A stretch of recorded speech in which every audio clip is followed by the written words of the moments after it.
C'est l'équipe du soir, bonsoir à tous et bienvenue. C'est un week-end de sport fantastique. Angleterre All Blacks, demain 10h et puis dimanche, le Classico Paris Saint-Germain OM. Il y a des jours où on est content de faire ce métier. Le Paris Saint-Germain contre l'Olympique de Marseille. Votre prono est demandé instamment sur le compte Twitter de l'équipe du soir. C'est d'ailleurs le sondage du soir.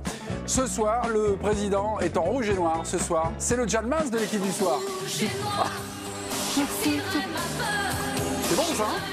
Non, pas le bras. Ah, c'est comment comme ça? Pas le bras. Oh, c'était beau ça. Pas le bras. On a dit. Rouge de plaisir avant un week-end pareil. Bonsoir, président Penaud. Dans quelques minutes, je vous rappellerai à vos fonctions qui sont énormes. Présidentiel. Giflons un autre chroniqueur habitué de la maison. Le Parisien, il vaut mieux l'avoir en journal. Vous auriez pu choisir Stendhal. Vous avez préféré Jeanne Masse. Ouais, Stendhal en musique, c'est ma mère. Vous auriez pu lire une page. Ouais. Ah, une page, ouais. Allez. Tourner une page. Du rythme, du. Non. Non. The Rhythm. Non, Bien. The Rhythm. Bien. La tigresse est demandée. Bonsoir, Mélisande Gomez. Bonsoir. Et en plus, avec le top, en tigresse. Ouais. Dans votre diagonale, le spectre de l'équipe du soir. Comment ça va, mon cher Gilles? Je savais que j'étais fou, mais un casting de Félix ce soir, je m'y attendais pas. Ok. Et attendez. Rico Blanco de la bataille de la partie. Bonsoir. Comme c'est juste avant les demi-finales, Mémé, je te surprends. Ah, les Un gars, cadeau oui. pour nos auditeurs. C'est vrai? Oui. Nos téléspectateurs. Oui. Nos téléspectateurs. Mais on n'est pas aussi en boucle. Mais Partout. attention, il y a le son et l'image. Ah, mais c'est vachement gentil. Attendez, allez, on monte. Alors, première partie, Mémé, car j'en ai un deuxième. Ah, je suis non. un gentleman. Première Il y a un partie, deuxième. un gagnant. Deuxième partie, il y aura un autre gagnant. Gueule de rugby, regardez avec Thierry du Sautoir. Ok. On a une question ou pas? Oui, il y en a une. Je vais en trouver une dans la soirée. Oui, mais là, Est-ce que Messi est un bon joueur? Non. qu'est-ce qu'on fait? On Bah, fait. moi, je- Non. Si. Non. Il y a deux poser cadeaux, la Mathieu. question tout de Il y a suite, hein. deux cadeaux. Voilà, on fera gagner un là. Tout de suite, je peux poser une Allez-y, Ah bah, il posez faut- votre question. Et si je réponds, je Où est, Non, silence. Où est né du sautoir? Où est né Dans une clinique. Thierry du Sautoir? Première question, vous activez le compte Twitter. Président, vous êtes président. Oui. Vous pouvez mettre donc cette année des cartons rouges à un des chroniqueurs par émission. Avec plaisir. Si un débat mérite un petit peu plus de temps, actionnez le champignon magique. Vous aurez 2 minutes J'adore. de temps additionnel pour s'exprimer. On va voir plaisir. notre grand reporter qui ce soir Qui ça va écumer les stades. Fais-les de plus. La Beaujoire. Nantes, Monaco, Bertrand Latour. Fais-les, bah, c'est bien. Bonsoir, mon Ça cher dérange pas souvent, Bertrand. mais Vous dans la- faites évidemment l'événement. Écoutez, les compos, vous les avez de Nantes et de Monaco ou pas du tout? C'est juste pour se dire C'est bizarre, c'est bonsoir. ouvert. D'habitude, il y a des endroits fermés.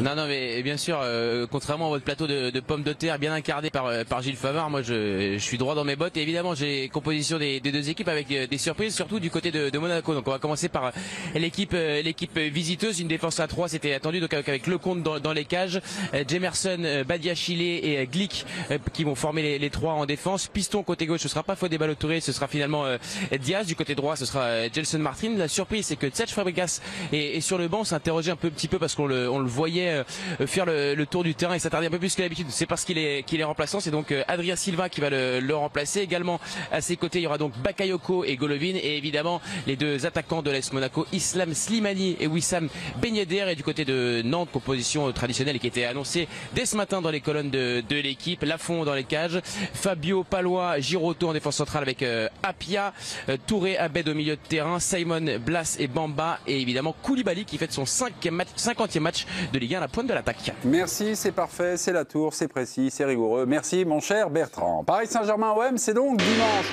Il y a des lustres que l'OM n'a plus battu Paris au Parc des Princes. L'exploit remonte à plus de 9 ans et demi. C'était le 28 février 2010. Depuis le 27 novembre 2011, date de la dernière victoire de l'Olympique de Marseille, 3-0 au Vélodrome, eh bien l'OM reste sur 19 matchs sans victoire contre l'ogre parisien. Et forcément, Steve Mandanda, présent en conférence de presse, a été interrogé sur cette série noire. Écoutez ce qu'il a répondu. Qu'est-ce qu'ils disent? Il n'y a pas de blocage. C'est une réalité, c'est un fait, c'est comme ça. Je ne peux pas vous le dire, quoi. On a envie de gagner. Il ne faut pas croire qu'on arrive là-bas en se disant on a envie.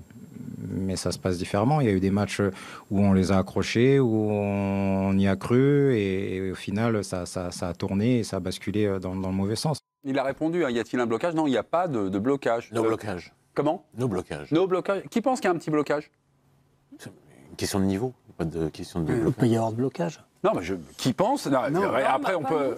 Qui pense que personne ne pense qu'il y a un blocage. Non. D'accord, ok. Problème Donc de c'est niveau. une question de niveau. C'est un problème de Bah oui, niveau. c'est un problème de niveau, Puis ça dit aussi la trajectoire des deux clubs. Pendant qu'il y en a un qui n'a cessé au minimum de se renforcer ou de garder à peu près la même équipe, je trouve même que l'OM, au fil du temps, s'est affaibli. Aujourd'hui, j'ai beaucoup de mal, avec Thauvin blessé, avec Payet sur la touche, j'ai beaucoup de mal à trouver des grands joueurs du côté de l'OM. Pour moi, Strootman n'est pas un grand Payet joueur. pourrait revenir, quoi. Oui, alors bon, si Payet revient, mais bon, il n'est pas forcément dans le rythme. Mais j'ai du mal à trouver des grands joueurs du côté de l'OM. Celui où Marseille a gagné en 2011, il me semble qu'il y avait du matos dans cette équipe. Oui, Il y avait un but de Ayou. Il y avait des joueurs performants. Il y avait Valbuena. On peut décrier Valbuena, mais ça reste Question de niveau. un bon joueur. Oui, mais bien sûr, ce que dit Dominique, ça se creuse d'année en année. Et un blocage, ça voudrait dire que dans les têtes, les Marseillais ont une espèce de complexe. Et c'est pas vrai. Il y a 2 ans, ils étaient pas, pas la saison dernière, celle d'avant, ils étaient pas loin de gagner au Vélodrome, juste avant le coup franc de Cavani, qui était à la toute fin. Dans le contenu, ils avaient fait un gros match. Ce match où Paris avait pris un peu de haut. Mbappé avait dit après en conférence en zone mixte qu'ils n'avaient pas mis les ingrédients qu'il fallait. C'est vrai qu'on se dit que Reims y arrive, que plein de clubs sont... Evian a réussi dans toute cette longue parenthèse, par exemple, à battre le PSG en Ligue 1, et que Marseille n'y arrive pas. Mais il y a aussi des explications. Il y a le fait que Paris, à de rares exceptions près, met une motivation et une intensité dans ces matchs-là qu'ils ne mettent pas forcément dans d'autres matchs, qu'à chaque fois, les Marseillais ne les ont pas pris à des bons moments du calendrier. C'est-à-dire la saison dernière, s'ils les avaient pris en avril-mai, peut-être que Marseille aussi aurait battu Paris, qui était un peu en roue libre. Mais ils les prennent à chaque fois à des moments, là on se dit, ils prennent Mbappé au parc, à un moment donné où personne n'a vraiment envie de jouer Mbappé au parc après tout ce qui s'est passé dans les derniers jours. Donc c'est pas un blocage, c'est juste qu'il y a un abysse technique entre les deux équipes. Et qu'à chaque fois, Paris met ce qu'il faut pour battre l'OM, parce que c'est l'OM. Si on parlait de... Excusez-moi, laissez parler le président. Oui, à un moment, il faudrait peut-être qu'on revienne aux choses sérieuses. Donc, si on estime qu'il y a blocage, il faudra au moins que les joueurs aient joué ces matchs-là depuis 8 ans. Alors qu'en fait, l'effectif a été complètement remanié. Et finalement, celui qui est le plus à même d'en parler, c'est Mandanda. Parce que Mandanda, pour le coup, à part son petit exil anglais où il n'a pas fait grand-chose, mais lui, il est le fil conducteur entre cette époque où il y avait un Marseille qui avait encore des moyens et ce Marseille d'aujourd'hui. Et c'est vrai que, à un moment, vous êtes moins fort. Hein. Il y a à peu près le même scénario dans chaque Classico. On va regarder la dernière tendance, c'était Rudy Garcia. À l'époque, il était entraîneur de l'OM. Hein, le temps passe vite. C'était lors du dernier Paris Saint-Germain-OM, c'était le 17 mars dernier. Mbappé avait ouvert le score juste avant la pause. Écoutez ce que nous racontait Rudy Garcia ce soir-là, le 17 mars dernier. Je pense que certains n'apprennent pas et c'est dommage. Parce qu'on a déjà vécu la même chose la saison dernière. Ça faisait 0-0, 45e minute et on avait pris un but avant de rejoindre les vestiaires. Voilà, c'était des images de nos copains du C'était la faute des joueurs, quoi. Non, c'était à l'époque où c'était la faute des joueurs. Non, à la fois c'est la faute des joueurs, mais on a souvent l'impression que l'OM joue pas mal, mais chaque petite erreur, elle se pécache. Mais c'est l'histoire du foot quand vous jouez contre une équipe meilleure que vous. Combien de fois on se dit ça dans des matchs de Ligue des Champions? Ah, ouais, la petite erreur, oui, la petite erreur. Je viens juste d'enfoncer une porte ouverte. Ah oui, mais après, vous avez le droit aussi de temps en temps. Hein. Mélissande a énormément progressé, donc faites attention. D'accord, très bien. Elle a tout à fait raison. Vous avez fait une démonstration de blocage de ce qu'était le Classico. Pardon, mais la peur d'en prendre une bonne. Ouais. Vous qui avez fréquenté un peu les Marseillais, vous qui les fréquentez depuis qu'il a changé de au quotidien, car vous suivez l'OM pour l'équipe. La peur de prendre une raclée, parce que j'ai regardé sur les 12 derniers matchs Paris Saint-Germain-OM, 11 victoires, 1 match nul. Le score moyen à peu près, le score médian, on va dire, c'est 2-0 à peu près. Donc c'est pas la raclée. Mais ce qu'il y a dans les têtes, au moment où les mecs entrent, la peur de prendre une raclée. Non, je pense pas. Pas du tout. Je pense pas. Pas du tout. Dans le contenu, on n'a pas de cette impression-là, en tout cas. Ils ont eu un match très prudent au Parc pour la première de Garcia quand il est arrivé, où il avait mis cette défense à 5, mais il venait d'arriver. Ouais. Et donc, il a vraiment paré au plus pressé, et ça avait à peu près marché, puisqu'ils ont pris un point. Sans tir cadré. Voilà. C'était pas un grand match de football, mais en tout cas, ils étaient venus pour ça. Bon. Après, ils y mettent toujours une motivation, une intensité qui fait qu'ils sont rarement complètement dépassés. Mais sur ce plan-là, ils sont dépassés par Paris parce que c'est devenu un match que la colonie sud-américaine, brésilienne, argentine a ciblé. Au PSG, il y a Mais pas... même Verratti, on sent que Verratti dans ces matchs-là. Au début, quand ils sont arrivés au PSG, les Zlatan, les Thiago Silva, bon, le Classico, ils s'en foutaient un peu. Et ils ont perdu le premier au Vélodrome, 3-0, voilà. en 2011. Après, ils ont compris l'importance de ce match du point de vue du PSG, de la culture du club. Et ils se sont mis dans les pas. Donc il y a aussi le blocage, il faut aussi l'opposer au fait que Paris a ciblé ce match. Mais petit, pas forcément débat de jute verbale sur cette rencontre. Donc nous allons passer, mais nous allons continuer à parler de la 11e journée. Ça s'appelle le Ligue 1 Express. Quelques échos, des déclarations et des chiffres essentiels pour peut-être anticiper sur ce qui va se passer ce week-end. Pour répondre. Et vous êtes là pour répondre de manière claire et nette. Je vous attends. Saint-Etienne, après le match nul hier en Ligue Europa contre les Ukrainiens d'Alexandria, les Verts sont 3e à mi-parcours et pas qualifiés. Pourtant, tout le monde y croit encore au club. Il y a 3 finales encore à jouer. C'est Dixit Saliba dans le progrès du jour. La question est de savoir si le parcours en Ligue Europa, les qualifications, éliminations, est-ce que ça peut déterminer la saison de Saint-Etienne en Ligue 1 Est-ce qu'il y a une corrélation ou pas? Non. Non, pas du tout. Pas pour moi. Seule petite chose, c'est que finalement, s'ils sont éliminés de la Ligue Europa, ils pourront se concentrer sur le championnat et ce ne sera pas si négatif que ça pour cette équipe-là qui n'a pas un effectif monstrueux, mais en revanche, ils pourraient bien travailler avec un match par semaine. Strasbourg-Nice, pour Julien Fournier, qui est le directeur général de Nice, mais qui est un ancien joueur de RC Strasbourg, Strasbourg ne restera pas à cette place. Ils sont 20e, ils sont derniers. Et pour vous en pensez quoi? Ancien dirigeant, Strasbourg? Oui, ancien dirigeant, pas ancien joueur. Oui, pardon, ancien dirigeant. Merci de me corriger. Que Nice va pas très bien en ce moment, qui veut pas et qui se protège un petit peu, parce que Strasbourg va encore moins bien qu'eux. Je suis d'accord quand même. Strasbourg, je les vois pas finir ces derniers. Ça, on verra, parce que les championnats est tellement bizarre que de journée en journée, on a des surprises. Mais il faut concéder une chose, il faut quand même dire les choses, c'est que Nice va pas bien. On en parle, personne n'en parle, mais ils vont pas bien. Donc automatiquement, lui, il se protège. Mais si Nice va pas bien, Strasbourg va encore. Oui. Ils sont 20e. Vous les voyez comment les Strasbourgeois? Ils vont se refaire quand même à minima la santé quand même, parce que c'est une équipe l'année dernière qui était cohérente, qui a fait son parcours en Coupe de la Ligue. Oui, et puis aussi dans le championnat. Donc ils ont un entraîneur pour moi qui tient la route, même si parfois il est critiqué. Et ils ont quand même de la qualité, ils ont un avançant, je ne me rappelle plus son nom, le grand as là, qui marque des buts. Là. Comment vous l'avez appelé? Non, un grand as, il fait 40. Il fait du 46 en paire de pompe. Donc voilà, il déménage un peu quand il est dans la surface, tu vois.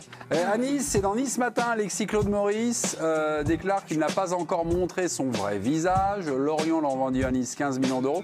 Alors est-ce que c'est vraiment un joueur à fort potentiel à la revente? On est là-dedans aujourd'hui dans ce mercato. Ouais, j'y crois, moi. Oui, après, il faut qu'il joue dans l'axe. Je pense que c'est plus un joueur d'axe qu'un joueur de côté. On verra. Moi, je pense que oui. Point de suspension pour l'instant. Il y a un doute là, à ma droite. Ouais. Ça fait partie d'une longue discussion, tout ça. On ouvre, si on rentre dans cette discussion, une émission entière ne va pas suffire. Et je peux rajouter 2 minutes. Tu peux rajouter ce que tu veux. De toute façon, si je me mets à me lancer là-dedans, tu vas rien comprendre. Donc c'est pas la peine. Il vaut mieux passer à la question d'après. Merci Gilles. Je comprends pourquoi il n'est jamais président. Alors. Merci Gilles de votre pédagogie. OL Metz, demain, 42 minutes, c'est le temps de jeu de Jeff Rennes Adélaïde depuis la nomination de Rudy Garcia. Indiscrétion dans le progrès, l'intéressé a du mal à comprendre qu'on ne fasse pas plus appel à lui et vous. Nous aussi, mais on préfère demander à Gilles son avis. Mais ça va être long, le problème c'est que ça va être long. C'est pareil, ça peut être très long. Il faut passer à l'autre question. Non, mais Jeff, mais c'est vrai que ça a été l'un des joueurs. Ça a été l'un des joueurs les meilleurs chaque fois qu'il a joué. Visiblement, il lui reproche peut-être un manque d'agressivité, quelque chose. Mais j'espère pour lui qu'il sera titulaire demain parce qu'on a hâte de le voir. Parce que tout ce qu'il a montré, on sent qu'il a quelque chose dans les pieds. Quand le coach arrive, les gens ont envie de gagner leur place. Les joueurs ont envie de gagner leur place par rapport au coach précédent et tout. Donc lui, il n'a pas l'occasion vraiment de montrer qu'il peut être utile à cette équipe. Donc je trouve ça bizarre. C'est le recrue phare de l'été moi, je l'ai trouvé bon. Le peu de temps qu'il a joué, il a un abattage. Il a montré justement que moi... Je comprends pas. Et Sylvino avait parlé. Bon, c'est pas le même joueur. Touzard en début de saison, en le remettant en cause. Et aujourd'hui, c'est quand même le directeur sportif. Et maintenant, il devient une pièce maîtresse. Et il est polyvalent. Alors que j'apprends au moment où on parle de Lyon, ça tombe bien. Rudy Garcia ne convoque pas Bertrand Traoré. Il ne sera pas dans le groupe demain. Là, le message était assez clair depuis 2 matchs. C'était remplaçant. Et mais là, il n'a pas aimé sa rentrée à Benfica. Non, mais là, surtout, il a la tête à l'envers. Le public le reçoit dans des conditions plutôt compliquées. Donc, tu ne peux pas le faire rentrer. Donc, il joue à domicile. vaut mieux le remettre dans le jeu, je pense, sur un match à Justement, l'extérieur. qui doit. Ouais. Donc je pense que. Ça veut dire qu'il est cata. Là, il est rentré la dernière fois à Benfica, on l'a pas reconnu. Même sur le moindre contrôle, tout était ça fait longtemps qu'on le reconnaît pas. Non, mais il a la tête à l'envers. Ça fait longtemps qu'on le reconnaît pas. Pourquoi il a la tête à l'envers? Ça fait très longtemps qu'il a perdu confiance. Il a perdu confiance. Je pense que Reine Adélaïde va jouer. Ah oui, moi aussi. Ok. Moi aussi, je pense. À Rennes, Olivier Létang dans Ouest France maintient sa confiance à Julien Stéphan. On a un coach de qualité. Je reste sur ma position et quel que soit le résultat de dimanche contre Toulouse, car certains évidemment vont anticiper, Julien restera en place. Donc il n'y a pas de feuilleton. Stéphane, Rennes. En général, c'est mauvais signe quand tu es. Bien sûr qu'il y a un feuilleton. Tant qu'il n'y aura pas des bons résultats, il y aura un feuilleton. Si jamais il perdait ce week-end, on va recommencer à dire ah bah Stéphane, ah bah Létang. C'est comme dans tous les clubs, d'ailleurs, c'est pas qu'à Rennes. Un entraîneur qui est en difficulté, quand son président commence à dire qu'il va pas bouger. Ouais, mais hier, le match d'hier, franchement, il compte pas. Ils ont fait un gros match. Un gros match, à 9. Ah non, bah là, ce qu'ils ont fait, c'était énorme, franchement. Tiens, justement, on me dit stop. Bah oui, on me dit stop. Ah déjà. Bah le respect du chrono, mes petits. Appuie. Non, mais je ne sais pas quelles étaient les autres petites questions qu'il allait nous poser, donc je garde les 2 minutes, tu comprends? Ouais, voilà. C'est ça la finesse du président. C'est pour ça que t'es jamais président. Vous ne savez pas les questions, mais les questions, président, je vous les envoie comme à tous les chroniqueurs par mail. C'est ce qu'on reçoit par mail, là. De 16h. D'accord. Angleterre contre la Nouvelle-Zélande, ou les All Blacks, demain, 10h, Yokohama, Japon. L'Angleterre affronte donc la Nouvelle-Zélande, double champion du monde en titre, en demi-finale. En Coupe du Monde, les All Blacks n'ont plus perdu depuis 20 matchs. Les All Blacks qui battent les Anglais. Est-ce qu'il y a un doute? Il a répondu oui. Et il a 1 minute pour vous convaincre, chers téléspectateurs, et pour nous convaincre. C'est Éric Blanc. Les All Blacks qui battent les Anglais. Vous avez un doute? Oui. Pourquoi? Vous avez 1 minute. J'ai un petit doute, comme avec ta femme. Moi, j'en ai plus. C'est la différence. Mais pour revenir, oui, je pense qu'il y a un doute, mais les Blacks, ils vont relever le défi parce qu'ils sont double champions du monde. On annonce cette équipe d'Angleterre, je dirais, très forte, ce qu'elle est. Mais je les crois être présents le jour J. C'est une soirée pour eux. C'est une soirée où la magie va opérer. Ils ont un rugby qui a impressionné en phase de poule. Ils ont une conquête qui est formidable, une mêlée encore meilleure qu'avant. Reed au summum en numéro 8. Ils ont fait un bon choix en mettant Monga en 10 et Boden Barrett où ils alternent les 2-10. Et au milieu du terrain, ils ont 2 centres non cotés mais très puissants et très rapides. Et moi, je pense qu'ils sont plus forts dans le combat, dans les mauls portés. Et ils ont mis Scott Barrett en 6 à la place de Kane. Alors bien sûr, l'Angleterre a des arguments. Bien sûr, l'Angleterre, avec Eddie Jones, a un plan de stratégie de jeu au pied avec ses 2 ouvreurs. D'ailleurs, il a titularisé Ford et il met Farrell au centre avec Tulagi. Mais ça ne sera pas suffisant. Les Blacks seront au rendez-vous. Là, j'ai du mal à comprendre. Est-ce qu'en ma qualité de président, je peux avoir des doutes? D'accord. Pourquoi? Sur la question posée et surtout la réponse à la question. Les All Blacks qui battent. À la fin, je t'ai dit. À la fin, il n'y a aucun doute. Non, mais. Donc c'est pas oui. Alors c'est pas ça. Il y a un petit doute, mais pour moi, il n'est pas suffisant. Mais vous, vous êtes pour les Anglais. Non, c'était lors de ta 2e minute que tu énonçais les doutes, parce que là, tu as fracassé les Anglais. Ils n'ont aucune chance. Toi, le doute, tu connais pas. Tu es sur le bas-côté, tu es comme. Réussi sa minute pour convaincre. Est-ce qu'il y a aussi un doute pour vous? Eric, vous êtes à l'antenne. Un petit doute. Non, par rapport à votre minute. Là, j'ai plus de doute. Mais moi, je termine comme en trombe, c'est tout. Là, j'ai plus aucun doute. Les petits, est-ce que vous avez été convaincu par Eric? Est-ce que vous avez. Non, est-ce que vous avez été désarçonné par Eric? Ah oui, désarçonné. Il fallait qu'il nous convainque de quoi, en fait? Mais c'est comme ça, c'est toute ma vie que je viens de te dire en 1 minute. Ok. Pas forcément convaincu, désarçonné, même un bras déçu, même peut-être. Heureusement que je connais bien le rugby, sinon je serais bien. Ok. Gilles Favard, vous avez un mot, un qualificatif pour commenter cette minute pour convaincre du Rico? D'abord, il est brillant. Oui. Il faut l'admettre. Il est brillant. J'ai le même avis que lui. C'est que pour moi, il n'y a aucun doute, les Blacks vont battre les Anglais. Ah bah aucun, d'accord. Donc je trouve que sa minute a été assez exceptionnelle. Ok. Qui mérite un 100%. Excusez-moi, nous avons un technicien. Et Dominique Sevrac, des English Touch. Parfois, il ne faut pas tourner autour du pot, c'est une minute merdique. C'est vraiment une minute de merde. C'est une bonne minute de merde. En plus, il y avait un seul argument, c'est que la pénale touche quand même les All Blacks, c'est pas ça. Et là, il l'a même pas sorti. Donc moi, pour moi, c'est la pénale touche. La pénale touche. C'est ton argument, la pénale touche. Ok. Va prendre une douche au vestiaire. La pénale touche. Hervé Penaud. Oh la vache, en termes de peignoir, t'en as pris une sacrée. Hein. Mais même une vraie peignée. Mais c'est quoi ? On n'a rien compris. C'est-à-dire que tu pars pour dire y a-t-il un doute ? Non. Oui, mais un évidemment, il n'y en a petit aucun. doute. Mais c'est quoi, Un petit doute au début. Mais non, mais à la fin, je suis pro All Black depuis que je suis né. J'ai passé 6 mois là-bas et c'est la magie. Ah, mais il s'en rappelle là-bas. Il s'en rappelle. En tout cas, il y en a une qui s'en rappelle. Gomez, on vous donne la parole parce que vous étiez un peu désarçonné par la minute pour convaincre d'Éric. Vous, pu la faire la minute pour que l'Angleterre, j'inverse la question, que l'Angleterre crée l'exploit, l'Angleterre peut créer l'exploit. C'est-à-dire, pourquoi ? Déjà, comme l'a dit très justement Dominique, tout peut basculer sur une pénale touche. Vous plaisantez ou quoi ? Mais plus sérieusement, les Anglais ont une grosse conquête. Eric, t'es d'accord avec moi ? Une grosse quoi ? Conquête. Elle est bien placée pour le Un savoir. très bon jeu au pied. Non, arrêtez. Non, mais après, on est avec des amateurs. Heureusement qu'Éric Blanc est là. Il y a des très bons joueurs de rugby dans l'équipe d'Angleterre. Ils n'ont plus le complexe des Blacks. On peut penser qu'ils n'ont plus le complexe Blacks. Ils ont perdu, il y a un an, Eric, dis-moi si je me trompe, d'un point avec un essai. Alors qu'il y avait essai qui n'a pas été validé, mais bon, parce que... Le VAR n'a donc, pas fonctionné. Ils étaient 6 à avoir battu les Blacks lors de la dernière victoire de l'Angleterre. Ils sont 8 à les avoir battus la dernière fois avec les Lions britanniques quand ils ont été gagnés là-bas contre la Nouvelle-Zélande. Donc c'est-à-dire qu'ils s'en font pas une montagne. Là, j'ai compris. Et dans le contenu, ce qu'ils nous ont montré depuis le début de la Coupe du Monde, ils ont les arguments pour battre les Blacks. C'est puissant. Alors effectivement, il n'y a pas la magie, il n'y a pas le génie, il n'y a pas ce côté improvisation qui plaît à Eric depuis qu'il est né, comme dans la beauté du jeu. Mais ils ont des arguments pour battre ces Blacks-là. Autre argument qui n'a pas été encore donné, on va donner la parole au sélectionneur australien de l'Angleterre, c'est Eddie Jones, qui est un sacré coco. Cette semaine, le coach australien débarque en conférence de presse, il n'était pas forcément prévu. Et là, il a commencé une petite guerre d'intox. Il a même accusé un de nos confrères néo-zélandais d'être coupable d'espionnage de son équipe, l'Angleterre. Regardez, morceau choisi. Pourtant, il n'y a pas Bielsa. Tu as un appareil longue distance, hein ? Hein, Gavin ? C'est toi le type qui filmait l'entraînement depuis l'appartement. Quelqu'un filmait l'entraînement depuis un appartement. Mais c'était peut-être un fan japonais. Je ne sais pas, mais il faut bien que quelqu'un le titille un peu, Stevenson. Parce que vous, les journalistes néo-zélandais, ne le faites pas. Vous êtes des fans avec un ordinateur. En Angleterre, on doit faire face à un contexte très différent. Il y a encore une semaine, dans les journaux, Owen Farrell ne savait plus buter et j'allais me faire virer. J'ai même lu qu'il y aurait du sang sur les murs de Twickenham.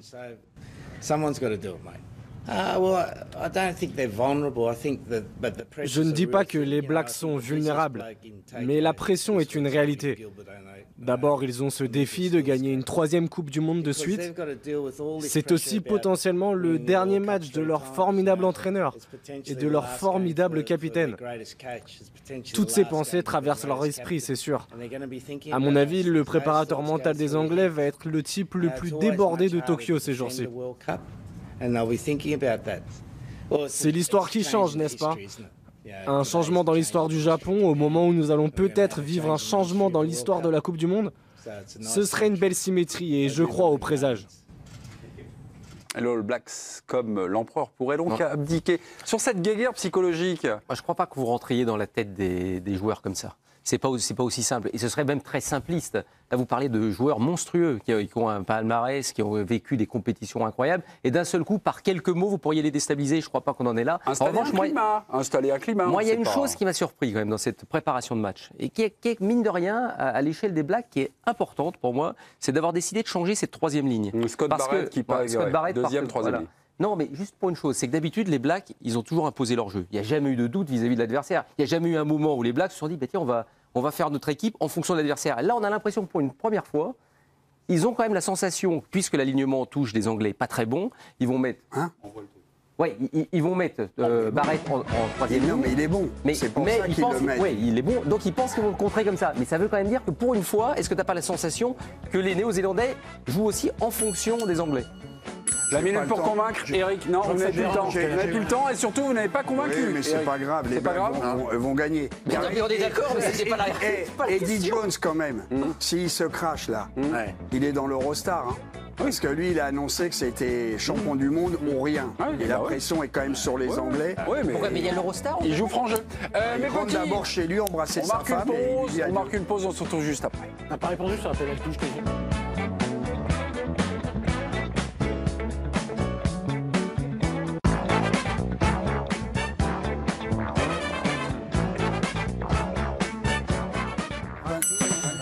Bonsoir, deuxième partie de la première partie en compagnie de Gilles Favard, Dominique Sévrac, Éric Blanc, Mélisande Gomez et le président Hervé Penaud. Effet Garcia, point d'interrogation. Il y a quelques minutes, nous apprenions que Bertrand Traoré était écarté du match contre Metz. Il y a une semaine, Garcia était à la veille de débuter à Lyon. Une semaine plus tard, 2 matchs, toujours pas de victoire pour Lyon de Garcia. Le coach voit quand même une évolution positive dans son équipe lors du match notamment de Benfica, le match de Ligue des Champions mercredi soir. On l'écoute. Cette équipe, elle avait mis en difficulté le gardien de but adverse. Alors, c'est pas suffisant. Il n'y a pas que la qualité du gardien de but. Il y a aussi un manque de détermination parfois et un manque d'adresse parfois. Ça, c'est certain. Donc, il faut travailler là-dessus. Plus d'agressivité devant le but pour certains. Et puis, travailler l'adresse, encore une fois, on a travaillé devant le but. Et puis, à Benfica, on a démontré du caractère parce qu'on a pris un but au bout de 4 minutes. Et si c'était une équipe qui lâchait, qui était vraiment pas bien, je pense qu'on aurait perdu ce match d'une autre manière qu'avec laquelle on l'a perdu. Voilà, on a fait une grosse deuxième période, on s'est montré supérieur à l'extérieur à l'équipe locale. On a égalisé logiquement par un magnifique but sur une passe de Léo Dubois et un but de Memphis Depay. Et après, je pense qu'on était plus proche que de le gagner que de le perdre. Voilà, Rudy Garcia a-t-il fait progresser l'Olympique Lyonnais? Gilles Favard. Je vais dire non. Alors je ne vais pas lui taper dessus parce que je lui tape dessus depuis pas mal de temps et ça ne m'intéresse plus de lui taper dessus parce que l'homme il est comme il est, l'entraîneur est comme il est, et on va pas le changer et on ne va pas me changer moi. Seulement le match de Benfica-Lyon, j'ai bien regardé, je l'ai regardé 2 fois. Je crois que depuis les années 2000, je n'ai jamais vu un effectif aussi faible que celui de Lyon. Je vais commencer par là. Et deuxième chose, depuis 40 ans que je joue à les Coupes d'Europe, j'ai jamais vu une équipe de Benfica aussi faible. Parce qu'en général, quand on allait jouer chez les Portugais, aussi bien Benfica que Porto, moi j'ai vu le Manchester United de Ferguson se faire étriller. J'ai vu une équipe faible, mais faible, contre une autre équipe faible qui n'a pas été capable de trouver la clé pour les battre. Donc il est sur le banc, il ne trouve pas la clé. Comme d'habitude, c'est un serrurier qui est fermé, qui comprend rien. On lui donne. Ah, heureusement que tu voulais pas l'attaquer, t'as raison. On lui donne justement des clés pour essayer d'ouvrir les portes. Il est incapable de les ouvrir. Et il est constamment en train de nous raconter une messe qui commence à être vraiment inaudible. Donc, voilà. Est-ce qu'il est obligé de dire ce qu'il dit? Non, mais là, oui, parce qu'il s'achète du temps. Non, mais là, il dit ça pour aussi rassurer tout ça, mais tout est réversible. Tous ces arguments sont réversibles. On a eu du caractère, on est revenu parce qu'on a pris un but à 4e minute. Bah, pourquoi tu as pris un but à la 4e minute avant? T'as du caractère, tu prends pas un but à la 4e minute. Donc tout est réversible, mais je comprends l'idée. Il marche sur des œufs. Il va pas commencer à dire j'ai une équipe pourrie qui a fait une première mi-temps scandaleuse à Benfica. Donc il essaye de trouver des choses. On va travailler l'adresse, des trucs. Tu te demandes un peu comment tu travailles l'adresse devant le but. Non, mais voilà, donc évidemment qu'il est un peu coincé par sa communication parce qu'il sait qu'il ne peut pas faire du Garcia comme d'habitude et en même temps il ne peut pas les plomber. On fait un petit stop sur un deuxième extrait de la conférence de presse. Lyon plombé évidemment par la boulette de Lopez. Là encore, Rudy Garcia nous sort un élément positif. Normal, c'est le jeu. On y va. Anto, qui est un immense gardien, qui a toujours, toutes les saisons, gagné plein de points en championnat et permis à l'Olympique Lyonnais d'aller loin dans les Coupes d'Europe ou de s'y qualifier. Et ben ça arrive, il a fait une erreur que j'assume moi. Voilà, il y a plusieurs points positifs dans la mauvaise relance d'Anthony. Moi, j'ai toujours dit que quand il y a des événements négatifs, il y a quand même du positif à en retirer. Le positif, c'est qu'il a voulu vraiment transmettre cette envie de gagner, cette envie d'aller marquer un deuxième but à la 85e minute. Il a voulu relancer vite. Voilà. Et comme j'ai dit aux joueurs, si jamais ils osent pas, si jamais ils prennent pas de risques, on devient une équipe lisible, banale, et qui ne va pas avoir toutes les chances possibles de gagner les matchs. L'envie d'avoir envie. L'envie de faire marquer, et il l'a fait marquer, Anthony Lopez. Donc effectivement... C'est tiré par les cheveux? On peut dire... Non, mais oui, là, c'est clairement... Mais là encore, est-ce qu'il est toujours un peu obligé de dire ça? Est-ce qu'il doit positiver? Non, mais après sur le fait, c'est un super gardien qui a le droit de faire une erreur, il a tout à fait raison. Enfin, qu'est-ce qu'il peut dire depuis 2-3 saisons? Il est très bon. Et un gardien, ça fait des erreurs, et quand ça fait des erreurs, ça fait souvent des buts. C'est pas pour autant qu'Anthony Lopez, il faut... Moi, je le trouve, moi, sincèrement, vous le dites, mais cette année... Eric, vous dites souvent qu'un coach... Bon. Le gardien, vous en parlez jamais. Ils ont recruté un... Non, mais c'est la statue du commandeur. Lopez devait partir, si j'ai bien suivi. Il a fait chanter. Non, il devait re-signer. C'est gris clair. Il a demandé un bon de sortie. C'est un grand club le prenait. Il voulait augmenter. J'ai rien compris. Oui. Il a été augmenté. Un peu plus d'argent. Bon, il a été augmenté. Mais on va chercher un Roumain que j'ai vu, moi, jouer avec son équipe de Roumanie, j'arrive pas à prononcer. Qui m'a l'air très grand, très bon, aucune chance. Bien sûr que c'est défi. Mais pas depuis le début de saison. Ah bon, tu trouves? Moi non, parce que je pense qu'il est responsable sur certains buts, sur certains placements. C'est marrant, mais moi je te dis aujourd'hui, je dis pas ça. Lopez, vous dites qu'il est extraordinaire. Pas un mec, je vois pas un papier qui remet en cause Lopez. J'aimerais savoir ce qu'en pensent des grands gardiens de but quand ils le voient depuis ce début de saison. Moi je te dis qu'il a pas la tête à l'endroit à 100%. Eric, même si tu estimais qu'il fait un mauvais début de saison, pourquoi pas? Allez, on peut en discuter. Moi je suis pas de ton avis. Je suis pas de ton avis, mais même s'il était sur 4 ou 5 matchs mauvais. Mais tu ne toucherais pas à Lopez, mais c'est logique. Il y a des joueurs qui ont un statut. Quand Messi n'est pas bon avec Barcelone, c'est rare. Mais s'il fait 1 ou 2 matchs, jamais tu vas dire Messi, bon, on va peut-être le mettre sur le banc, ça va le rebooster un peu. Mais Mandanda, je savais que ça allait te toucher, pas du tout. Mais Mandanda, à un moment donné, on l'a mis. C'est ça être un patron, un vrai entraîneur. Moi, je vais dire. Mandanda, il était sur le banc. Je vais te dire, non, mais à une époque, à un moment donné, quand il était moins bon, on l'a taillé, il était trop gros, va maigrir. Non, ils l'ont pas beaucoup taillé. Écoute-moi, ici, je vais me faire. Mais c'était une évidence, tout le monde le voyait, mais tu touchais au gardien de. Bon, toi, ah, mais attends. Non. Attends, exactement. Hop, on arrête. Excusez-nous.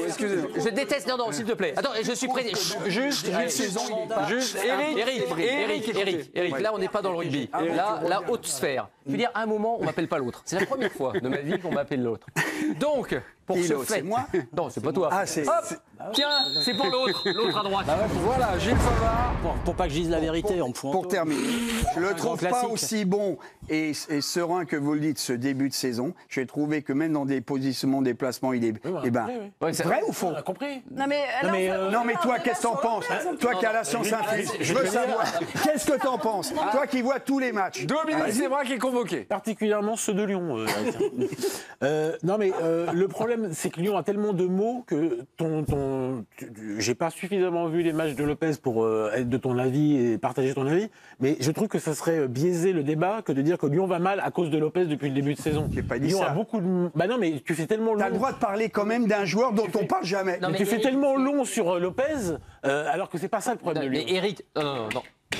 2 minutes. On est obligé de parler, c'est un sujet intéressant. C'est-à-dire qu'il est exceptionnel, Eric. Extra talent, 2 minutes en plus. Tout à l'heure, il nous fait quand même une explication sur l'All Black qui va à l'encontre de la question. Et là, on a une question sur Garcia. Ça fait 15 minutes qu'on parle de Lopez. Revenons à Garcia, parce que finalement, on a... justement de Garcia puisqu'il. On parle de non, stop. Je coupe le président. On parle de Lopez parce que Garcia vient d'annoncer que sa boulette, c'est l'énergie, mais c'est une connerie énorme. Tu le sais. Il parle parce qu'il est corporate. Il vient d'arriver. Donc, est-ce que Garcia a besoin de dire ça? Garcia n'a pas nécessairement besoin de dire ça. Mais non, mais en conférence de presse, tu prends les mecs pour. Ah ben voilà, ça y est, tu réponds à la question enfin. Oui, c'est une idole quand même de Lyon, Lopez. Oui. Donc il dit ça aussi pour se faire accepter par l'environnement. Parce que c'est bien vu. Non, mais là, il y a un truc qui est vrai chez Eric. Mais il a raison de positiver. T'as ton gardien qui fait qu'il y a moi qui tape. C'est la faute de mon gardien. Il y a moi qui tape parce que toi, tu viens juste de dire que Garcia, tout ce qu'il dit, réfléchit pour se. Mais la stricte vérité, ça fait 20 ans qu'il entraîne comme ça. Mais c'est sa politique. Ça fait 20 ans, mais personne ne l'a dit. Hervé Penaud ne l'a jamais signifié dans les lignes qui faisaient. Déjà, c'est la première fois que je travaille avec lui. J'ai encore jamais travaillé avec lui. Voilà. Mélisande Gomez, 58 secondes, on y va. Non, mais pour répondre à la question, on peut éventuellement répondre à la question. Répondez. Ça ne te dérange pas? A-t-il fait progresser l'OL? Le match de Benfica était d'une faiblesse rarissime quand même en Ligue des Champions, c'est vrai, mais dans les intentions, on a l'impression que c'est plus le Lyon de Silvino. Je sais pas, Hervé, toi, il y a en tout cas une envie d'attaquer un minimum. Ils ont très mal attaqué, mais il y avait d'autres intentions, notamment avec les latéraux. Oui, c'est vrai que c'est un petit peu différent. Parce que les en prison. Attendez, les latéraux sont montés. Déjà, ça change de Silvino. Avec Dubois qui a centré 8 fois sur 7. Derrière les buts. Oui, non mais ça fait quoi les latéraux qui montent? Mais il n'y a aucune animation. L'animation de jeu n'existe pas. Qui monte ou qui monte pas. Il va falloir une bonne fois pour toutes arrêter, tous autant que vous êtes, à me parler du 4-3-3, du 4-4-2, du 4-2-3-1, du 4-1-4-1. C'est de la Voilà. C'est du pipi de chat. On se cache derrière des trucs. Moi, je vais te prendre des exemples. Voilà. Il y a 20 ans, tout le monde avait un leader technique dans l'équipe. Il jouait pas en 4-3-3. Tu jouais avec Platini, tu savais pas comment tu jouais. Tu jouais avec Giresse, tu savais pas comment tu jouais. Chaque club avait une. Ouais, chaque club avait Platini. Un leader technique. Il n'y en a pas là. Maintenant, c'est les latéraux, ils montent. Ah oui, ils montent. Koné 9 millions, c'est une pomme de terre. Dubois, il sent 8 fois sur 7 derrière les buts, mais il monte. Eh ben, qu'il continue à monter. Merci. Donc c'est mot de la fin pour Gilles Favard. Il y a quand même le jeu qui passe. Il y a quand même Touzard comme leader et le jeu passe par Touzard. Dominique, c'est un jaune pour vous. Nantes-Monaco en ouverture de la 11e journée de Ligue 1 après un début de saison catastrophique pour Monaco. Monaco s'est plutôt bien repris. 3 victoires, 10 points pris lors des 5 derniers matchs. Au classement, Monaco est 14e, mais à 7 points de Nantes, dauphin de Paris. Alors, est-ce un match important dans la course au podium de Monaco? 2 chroniqueurs ne sont pas d'accord. Jingle, ça va encore saigner sur le plateau. Et Mélisande Gomez, vous avez répondu oui, c'est un match important dans la course au podium de Monaco. Vous serez en duel face à un ami qui s'appelle Dominique Sévrac, qui a répondu non et qui, par définition, n'est plus votre ami. Mélisande, est-ce que vous êtes prête? Parce que oui, vous ouvrez le débat, c'est un match important, c'est vous qui mettez la jauge. Prête. Vous êtes toujours prête? Absolument. Eh bien, c'est maintenant. 30 secondes. Je vais essayer d'être plus convaincante qu'Eric. Donc je vais dire oui, effectivement, ça compte pour le podium, parce que Monaco doit à un moment donné enchaîner. Ils vont mieux, mais il faut qu'ils enchaînent. Ils n'ont pas gagné à l'extérieur encore cette saison en Ligue 1. À un moment donné, s'ils veulent viser le podium, ce qui est toujours l'objectif du club, il faut enchaîner. Ils viennent de perdre contre Montpellier à leur dernier déplacement. Là, ils ont 3 victoires sur les 4 derniers matchs parce qu'ils ont joué 3 fois chez eux. Maintenant, il va falloir qu'ils enchaînent à l'extérieur contre une équipe de Nantes qui est prenable, à mon avis. Si Monaco a plus de temps à perdre, ils ont que 12 points. S'ils veulent sur le podium, il faut gagner les matchs. Mais c'était long, Mélisande. Oui, Dominique. Oui, de quel podium parle-t-on, votre honneur? Ils sont 14e de Ligue 1, Monaco. Ils n'ont jamais gagné à l'extérieur cette saison.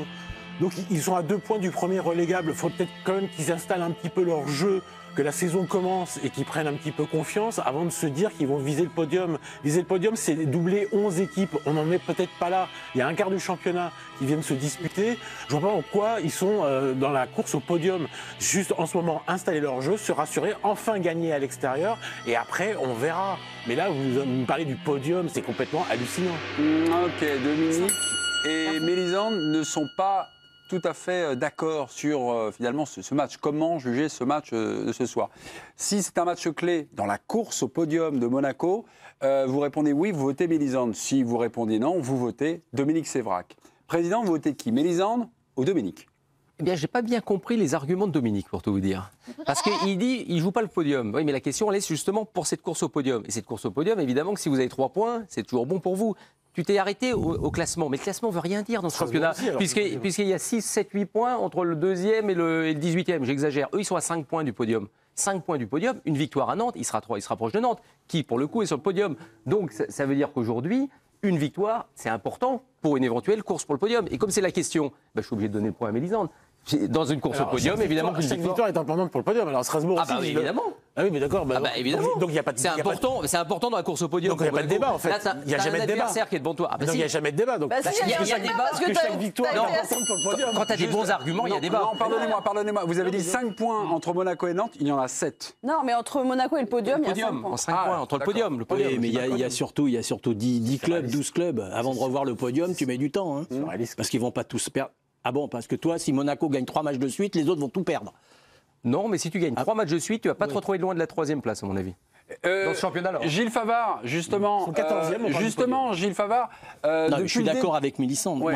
Monaco, s'il joue le podium, il faut absolument qu'il gagne ce soir. Voilà. Ça, pour moi, c'est une certitude. C'était l'esprit. Mais ils sont très loin du podium, par contre. Là, j'ai un désaccord profond avec Hervé. Parce que quand il y a 10 clubs d'écart entre là, ils sont 16e ou un truc comme ça, 14e, pour arriver sur le podium, il faut qu'ils passent 12 clubs. Pour passer 12 clubs, vous ne les passez pas en 3 matchs, même si vous les gagnez. Vous êtes loin de les gagner. Parce que les 13 matchs, les 13 clubs qui sont devant vous, ils vont pas tous perdre en même temps. Ah non, ils gagnent des points les autres. Mais on n'a pas dit qu'ils seront sur le podium dans 2 journées. C'est ce que tu as dit, mais comme d'habitude, tu as dit oui et tu as dit non après. Je te dis. Ça, c'est un grand classique chez toi. Tu viens de nous la sortir, tu as mis du temps, il est 20h30. On a attendu 3 quarts d'heure. Gilles, tu l'envoies 1 minute en prison, il sait plus ce qu'il dit après. Gilles et Hervé, je me suis mis un peu dans vos pages, Gilles, et c'est vrai que votre analyse est très juste. Monaco a pris seulement 3 points lors des 6 premières journées. Depuis, Monaco donc, a enchaîné avec une série de 3 victoires en 4 matchs. Lors de la 6e journée, Monaco était 19e lorsqu'il avait pris, lorsqu'il comptait aucune victoire. Ils avaient 9 points de retard sur le dauphin du Paris Saint-Germain qui était à l'époque Angers. 4 journées plus tard, ils ont encore 7 points de retard sur Nantes qui est le nouveau dauphin. C'est-à-dire que le retard engendré est vachement difficile à combler. On m'appelle, c'est Bertrand Latour.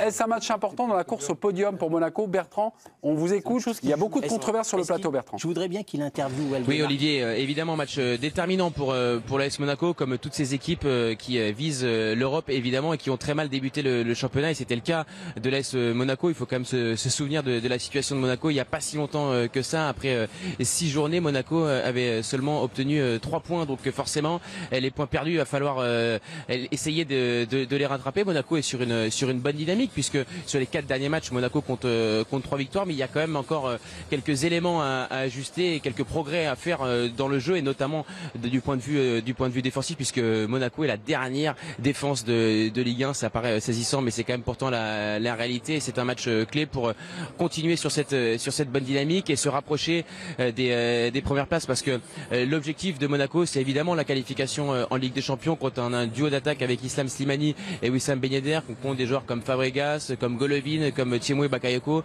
C'est pas pour disputer l'Europa League, pour être au milieu du classement. Donc vu que le début de championnat a été compliqué, il faut gagner tous les matchs maintenant pour l'AS Monaco, et cette rencontre justement face à Nantes, qui est un concurrent direct, puisque Nantes a réussi son début de saison, il va falloir le réussir pour l'AS Monaco. Nantes 2e, Monaco 14e avant ce match, et donc avant cette 11e journée. Est-ce que le classement, c'est un bon baromètre pour présenter ce match? On était dans la dynamique du podium, qui est, on va dire, l'objectif un peu naturel de Monaco. Mais là, avant ce match, Nantes est 2e, Monaco est 14e, il y a 7 points d'écart. Est-ce que... Ils ne peuvent pas penser au podium, les joueurs, ils ne peuvent pas penser à ça. Non, j'écarte le podium.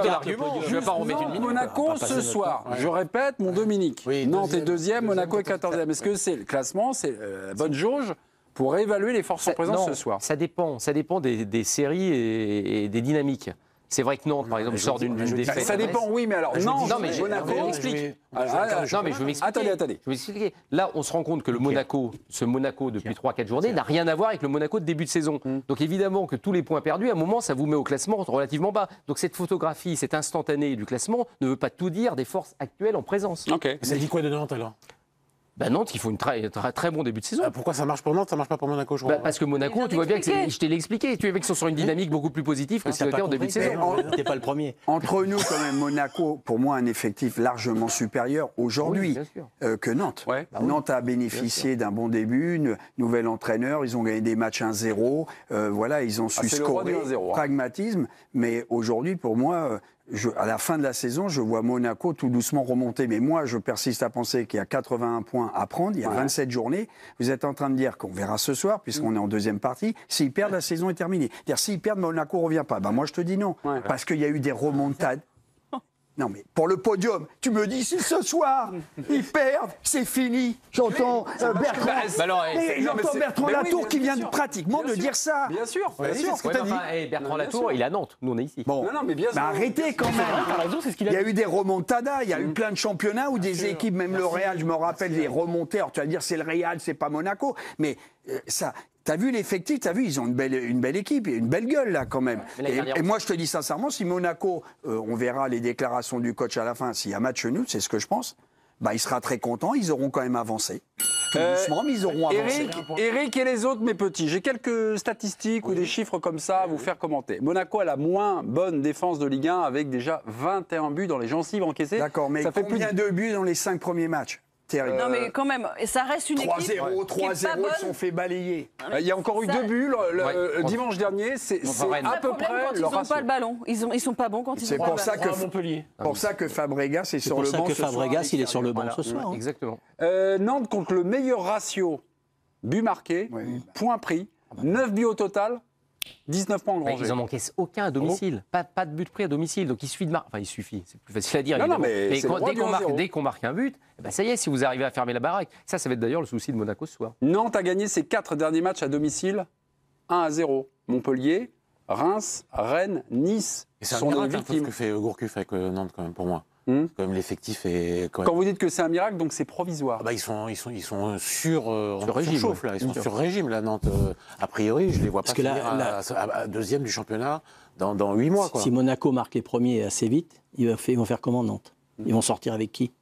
Justement, Gilles, nous allons parler d'un tandem qui nous excite. Mais juste avant, un autre tandem qui nous a beaucoup excité, c'est Mélisande Gomez face à Dominique Sévrac, qui gagne. Regardez. C'est la tigresse qui a croqué le Parisien. Il y a une, là, il y a une raquette. Facile, là, il y a une grosse raquette. Ça fait moins bien que moi. D'accord, ferme-la. C'est pour vous dire. Ferme-la. J'ai répondu à la question. Et il la ramène en plus. Je vais te mettre sur la pénale touche, toi, tu vois. Slimani plus Ben Yedder, Monaco, nul en défense, mais impressionnant offensivement. Quelques chiffres. Slimani et Ben Yedder, c'est 8 matchs et c'est déjà 16 buts. 16 buts, une implication de 16 buts. Aujourd'hui, dans l'équipe, interview de Nicolas Palois, le défenseur de Nantes. Question de Johan Rigaud. Ce duo Slimani-Ben Yedder qui cartonne, ça vous inquiète? Non. Après, ça reste de bons joueurs. Ils réussissent un bon début de saison. Relance, quel est l'attaquant qui vous a donné le plus de mal? Je ne pense pas qu'un grand attaquant m'ait fait mal. Ibrahimovic? Non. À chaque fois que j'ai joué contre lui, il n'a pas fait grand-chose. Falcao, Lacazette, un peu plus prudent, notre Johan? Non, plus. Petit sourire. Non, souvent, ça se passe bien. Forcément, ce sont des grands joueurs. Si j'évite qu'ils marquent, tant mieux pour moi. Mais aucun attaquant ne m'a impressionné plus que ça. Attendez-vous un match compliqué ce soir pour Nicolas Palois. Il y a toujours un théorème. C'est du 8e degré ou pas? Parce qu'après, on je pense pas. Sur Van Dijk, il joue à Liverpool, c'est ça, non? Ouais. Pas d'avis. Non, mais attendez, Gilles, vous connaissez un peu Nicolas Palois? Je connais, j'ai une anecdote pour vous, tiens. Ouais, allez-y. Il y a 10 ans pile, j'étais à Nantes. Il y a 10 ans pile, vous aviez Quevilly qui avait fait un parcours en Coupe de France avec Régis Brouard comme entraîneur. Palois, il jouait arrière-gauche. Donc nous, on nous l'avait signalé, donc on va le voir. Je peux vous dire les 2 personnes qui vont le voir. Ça s'appelle Alain Merchadier, que vous connaissez, et Bernard Blanchet, le Nantais de trucs. On y va tous ensemble. Première des choses qu'on voit, on dit il ne peut pas jouer arrière-gauche. Quand on connaît un peu le foot, il y a 10 ans, pile, il ne peut pas jouer arrière-gauche. Bon, puis Quevilly arrêtait pas de gagner. Bernard me dit qu'est-ce qu'on fait? Je lui dis vas-y, puis dis-moi, arrivé un moment. Et à l'époque, on prend Gillo Boggi. Donc on a Gillo Boggi qui est sur le même registre, on va pas reprendre un gaucher qui est pareil, qui est dans le même registre, on va les empiler. Et Bernard Blanchet, il y a une note au FC Nantes en janvier 2010, inapte pour jouer à l'échelon supérieur. Voilà exactement les termes. Comme 10 ans après, il est à Nantes, ça me fait sourire. Mais c'est pas de la faute de Bernard, ni de la faute de personne. C'était la vérité. C'était la vérité du moment. Voilà, c'est tout. Il y avait un latéral avec ses qualités. Mais il jouait latéral. Donc vous imaginez. Attendez-vous un match compliqué quand même. Attendez-vous ce soir un match compliqué pour le Nantais Nicolas Palois. Évidemment, mais pas parce qu'il a dit ça. Généralement, ça porte malheur. Non, mais là, en ce moment, ce qui porte malheur, c'est jouer contre Ben Yedder et Slimani, vu la forme qu'ils ont et l'entente qu'ils ont trouvée, les statistiques qu'ils affichent depuis un mois. J'aimerais pas être le défenseur central en face, c'est tout. Après, qu'il ait parlé ou pas dans l'équipe, qu'il ait dit que personne n'avait impressionné, c'est anecdotique. C'est une super interview, elle est bien. Je pense pas que les gars en face se disent nous on va lui montrer qu'on est plus fort qu'Ibra. Et voilà, en ce moment ils sont en pleine bourre les deux et Palois il va les avoir en face. C'est un garçon qui vit comme ça, il vit dans son monde et puis c'est tout. Moi ça m'a toujours un peu surpris les joueurs qui regardent pas les matchs. J'ai une question, il doit prendre qui au marquage? Est-ce qu'il doit prendre Ben Yedder ou Slimani? Il va prendre personne parce que comme ils vont tourner les deux, ça va un coup je te vois, un coup je te vois pas. Donc c'est compliqué déjà. Ça va être compliqué pour lui. Il verra dans sa zone un peu qui se balade. Mais c'est vrai que les déplacements des uns et des autres, en plus les deux sont capables de prendre la profondeur. Complémentaires en fait. Très complémentaires, en très peu de temps en plus. L'idée quand même du jeu, de la force de Palois, c'est le marquage individuel. C'est l'impact. C'est de cibler un mec et de se le farcir. Tandis que là les deux c'est deux mobiles. C'est que ça bouge. Il est quand même pas très rapide, Nicolas Palois. Non, mais et ça va venir vite sur les côtés là. Parce que sur les 2 côtés, il a 2 clients. qui vont aller vite. Moi, je pense qu'il peut exploser, mais par le profil des attaquants qu'il a en face, pas parce que... Non, mais de toute façon, quand vous avez un duo comme ça en face de vous, c'est un travail collectif. Oui. Lui il n'est pas seul à venir travailler. Il va falloir faire des couvertures, des fermetures. Le manque de vitesse, à un moment, le manque de vitesse, évidemment, il peut pas, ce soir, il ne va pas devenir un secours rapide. Donc ça veut dire que tu joues un peu plus bas, tu resserres un peu les lignes, t'évites de donner trop de profondeur aux joueurs. Mais attention, parce que Gourcuff, c'est quand même un entraîneur qui aime bien les récupérations hautes. Non, c'est vrai. Non, mais si tu joues une récupération haute avec... Non, mais quand je dis haute, c'est-à-dire en pressant l'adversaire, lui faire des blocs à 2, à 3 sur les porteurs de ballon, c'est sa manière de jouer. Lui, il a toujours fonctionné comme ça. Ils vont aller chercher haut à un moment. Sur certaines phases, mais s'ils vont les chercher haut, ils vont prendre un bouillon. Je pense même que Christian Gourcuff, c'est pas le type de défenseur qu'il aime, Nicolas Pallois. Je pense que s'il le fait jouer, c'est qu'il n'a pas le choix. Parce que il s'adapte peut-être bien à ce qu'il lui demande. De toute façon, il n'a pas le choix. On parle de Pallois avec l'interview qu'il a donnée dans l'équipe. La bonne trouvaille de Christian Gourcuff, c'est l'association Pallois, Girotto. Il y a quelqu'un dont on parle peu à Nantes. Il est devant la défense. C'est le capitaine. Je suis en train de le chercher. Oui, c'est le petit Traoré. Touré. Le petit Touré, voilà. Touré. Le petit et le grand. Le grand Touré.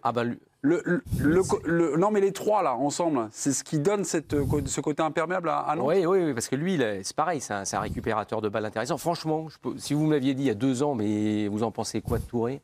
Rien. Techniquement, je crois que c'est un des types, je trouvais les plus faibles que je voyais. Ses frappes de balles, elles peuvent passer à 10 mètres des buts. Et puis, je trouve qu'il a énormément progressé. Ça doit être quelqu'un qui doit être très, très, très sur le boulot, sur la volonté d'aller un peu plus haut. Et c'est vrai qu'il a un impact hyper important dans ce milieu de terrain. Et à mon avis, c'est l'un des hommes clés aussi de cette équipe. Nantes aime bien subir pour frapper un peu en contre-attaque ou jouer des coups assez rapidement. Est-ce que Nantes a l'antidote pour faire déjouer Monaco? Est-ce que Monaco aussi a l'antidote? Enfin, on est dans une opposition de style qui peut être pas mal. Monaco, quand on perd le ballon, est souvent en difficulté. Et Nantes n'aime pas beaucoup se livrer. Avantage à qui? Eh bien, on va voir ça tout de suite, ma petite. Habillage à l'américaine et musique qui fait peur. Oui. Le pronostic et le score final. Score final, Nantes-Monaco, Mélisande Gomez. 1 partout. Éric Blanc. Monaco 1-2. Gilles Favard. 0-2. Attention, Dominique Sévrac. 2-1. Et enfin, 2-1 pour Nantes. Oui. On est d'accord, merci. Hervé Penaud, il y aura 2-1 pour Monaco. Le coquin.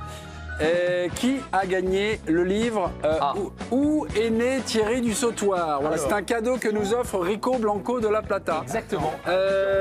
Attention. Tiens, Thierry du Sautoir est né à Abidjan en Côte d'Ivoire. C'est Mika qui nous a répondu le premier. C'est bon? Bien sûr. Mika, bravo. C'est pour vous. Hop là. Et il y aura un deuxième gueule de rugby dans la deuxième partie. C'est un cadeau de Rico Blanco de La Et je Plata. remonte au créneau avec d'autres arguments. Je veux gagner. Ok. Allez, bon appétit et à tout à l'heure. Est-ce qu'il y a un doute sur le fait qu'il est né à Abidjan? Il n'y a pas de doute.